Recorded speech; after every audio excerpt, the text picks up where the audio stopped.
A 13ª rodada do Campeonato Brasileiro confirmou a ascensão do Corinthians na competição, é o quarto colocado, atingiu pela primeira vez o G4, enquanto isso seus rivais, o Santos, manteve numa posição intermediária, não é pouco incômoda na tabela, e ratificou aí o declínio do São Paulo, que voltou de viagem, voltou de uma excursão tanto na Europa quanto a competição oficial no Japão, perdeu da Portuguesa neste domingo e está na zona de rebaixamento com 9 pontos ganhos, uma situação muito difícil, muito delicada.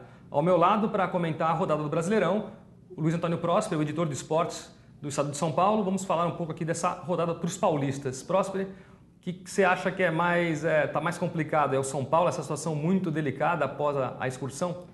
Vitor, a situação de São Paulo é delicadíssima, não diria nem delicada, porque o Paulo Autuori, logo depois do jogo contra a Portuguesa, disse que o time jogou bem, jogou um futebol para vencer, mas não venceu.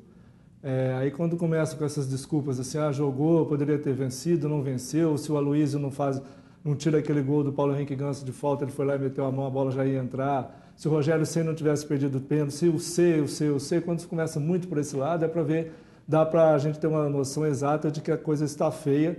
Está um pouco desorganizado o time, o Paulo Autuori ainda não conseguiu, está um mês lá, não conseguiu encontrar o fio da meada e o São Paulo precisa vencer. E quando o time está pressionado e começa essas desculpas, é um sinal claro de que o caminho está errado e alguma coisa urgente tem que ser feito. E cabe ao Paulo Autuori mais do que nunca dar uma resposta. Em relação até ao jogo de ontem, eu ouvi a entrevista coletiva do Autuori, ele até se lamentou e disse que não merecia a derrota, que o São Paulo jogou bem no segundo tempo. Eu não vi tantas chances do São Paulo claras de gol assim.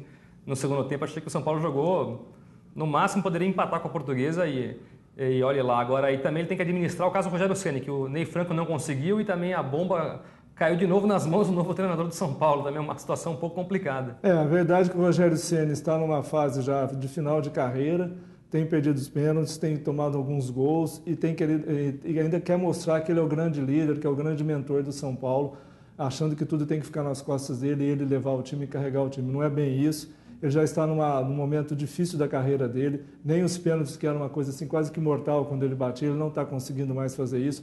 Faltas também, ele não tem feito gols de faltas, uma ou outra, uma coisa bem esporádica. E lá atrás também não está dando conta do recado. Então eu acho que ele tem que sair um pouco de cena, ficar um pouco mais de lado e deixar o Paulo Autuori conduzir esse time. Aquele bate-boca dele com o Ney Franco foi muito ruim para o São Paulo, mostrou que ele manda e desmanda lá dentro, e isso não é legal. A torcida já está perdendo um pouco da paciência, apesar de todos os feitos que ele fez pelo São Paulo. Eu acho que o Rogério Ceni tem que abaixar um pouquinho a bola agora. E agora, a gente comentando agora um pouco do Corinthians, assim, que é o outro extremo oposto da tabela. O time, nos últimos 4 jogos, venceu 3, empatou 1 e neste domingo venceu a Vitória por 2-0. Você já vê alguma evolução no Corinthians ou ainda o time falta mesmo falta mostrar que pode ser campeão?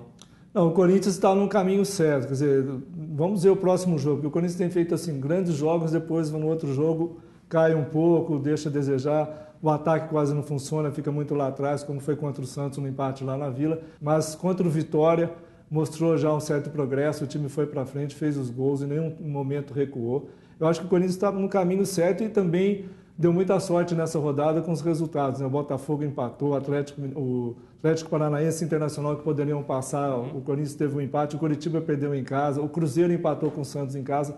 Então a rodada foi inteira do Corinthians, mas mostrou que com o Pato ali, o Pato bem motivado e tal, esse é um caminho e parece que o Corinthians está começando a se organizar. E agora falando um pouco, você falou do empate do Cruzeiro contra o Santos, por 0-0 no Mineirão.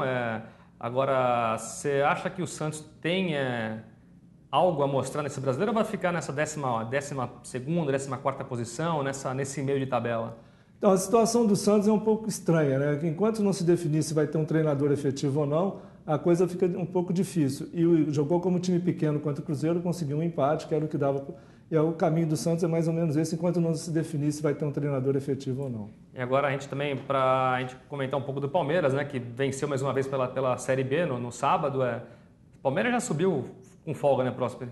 O Palmeiras está numa trajetória muito interessante na Série B, né? Quando sai atrás, vai lá, consegue a virada. Contra o Paraná foi uma amostra disso. 31 mil pessoas no Pacaembu, quer dizer, a torcida está junto com o time tem jogado bem. Quando encontra dificuldade, acaba virando. Não tem uma derrota assim mais difícil, mas assim que possa desestruturar o time. É um caminho, está certo. Ainda tem o Valdívia que está na boa fase. Não vai jogar a próxima partida, mas é o condutor do time. Quando ele está em campo, tudo se resolve de um jeito mais fácil. E o Kleiner também agora está tendo algumas alternativas para reorganizar o time, então o Palmeiras está no caminho certo e está tranquilo na Série B. Beleza. Sabe?